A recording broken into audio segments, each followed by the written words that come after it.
And those were Salsa Dance vibes from Cali, Colombia, with a little bit of swing there.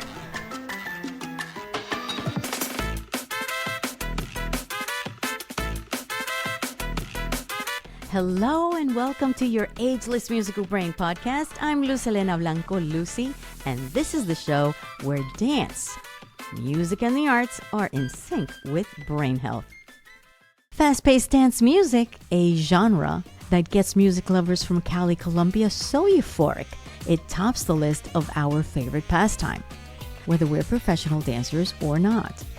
As party-driven people, we're widely known for our vibrant and joyful festivities in places like Medellin, Barranquilla, and Cali, Colombia, to name a few. As we continue to celebrate life with resilience and zest through festivities year-round with no end in sight. When dancing to any kind of music, especially fast-paced dance music, there's much more than meets the eye to just entertainment. No need to look at yourself in the mirror, have a selfie to see how beautiful or handsome your moves are. All you have to do is connect to your senses. Passionate enough about music and dance? Helping your child tap into the sounds of these rhythms that neuroscience has proven through brain scans can benefit brain health and well-being long-term at any age may just be well worth it. Today's show creates awareness of the positive impact of being an influencer parent or role model. My very special guest today is the son of Cali Colombian parents, passionate about fast-paced dance music. To tell us more on how music has impacted his life is my very charismatic guest, musician, and friend, Kevin Ramos. Welcome to the show, Kevin. Pleasure having you. Luz, thank you so much for having me. It's so exciting to be here. So throughout your life so far, you're a millennial still. You've been exposed already to all different kinds of genre within Colombia. Years later, to pop music, pop rock, Latin jazz, all different kinds of music that has enriched your life. That's actually what has helped you throughout the years in your cognitive development, in your confidence, which is what I promote here on this show. So talk to us about that decisive turning point in which your parents played such a crucial role leading you towards musical resilience. Absolutely. My earliest memories, I can't even really formulate because it was just always there. We would have music on constantly. Our house was never quiet.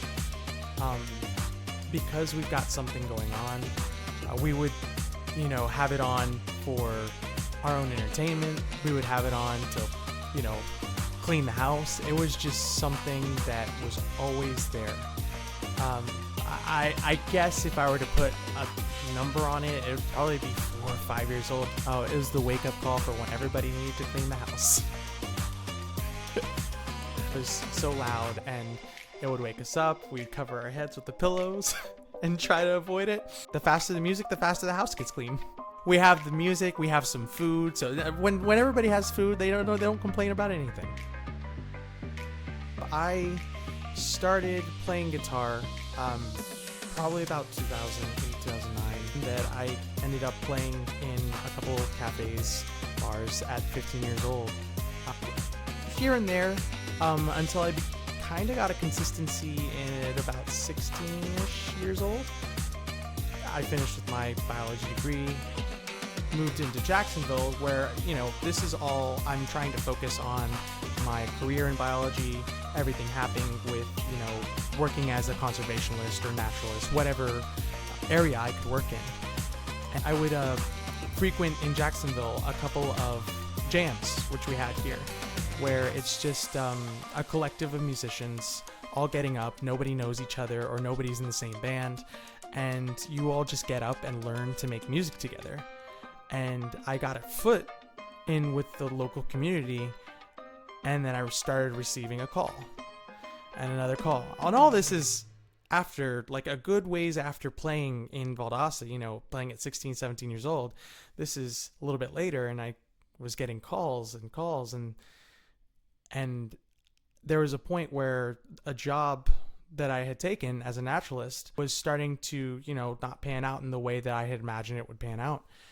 And I told my parents, Mom, this is not really working out for me. And they ended up saying, well, you're getting enough calls for music. Why don't you just do that? I started doing that, and I am still here doing that. Still standing strong. Yeah. And last year you recorded with alternative pop rock singer-songwriter Ryan Crary on his official music video, Getaway. Yeah, so that actually my first, music video I've been able to get involved with. My friend Ryan, we had played a gig earlier, a couple of months earlier in the year, and he just ended up being like, hey, do you want to hop in and film this music video with me?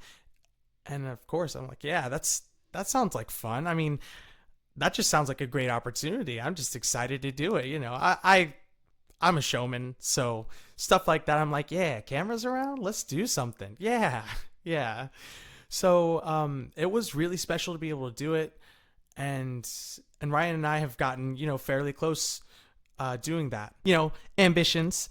So we would like to do that. We're currently working on some music together that we would like to put out on social or on Spotify. I also do a good bit of work with a corporate band, which we happen to tour just around the Southeast doing our thing.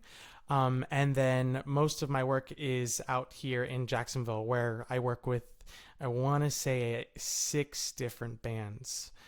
Wow, you went from gigs to a full-time job. I keep my work. We live in a time when advanced technology continues to pose a challenge on effective communication. Research in social and behavioral sciences has found that these challenges create a huge gap in appreciating and connecting in person with family, friends, and community. I was up in Atlanta, Georgia, doing a wedding event, and we're over in Piedmont Park, which is fairly close to the skyline, the Midtown Atlanta. And I was able to take a step out, have a little bit of time for myself, and I went and sat on a hill, laid down.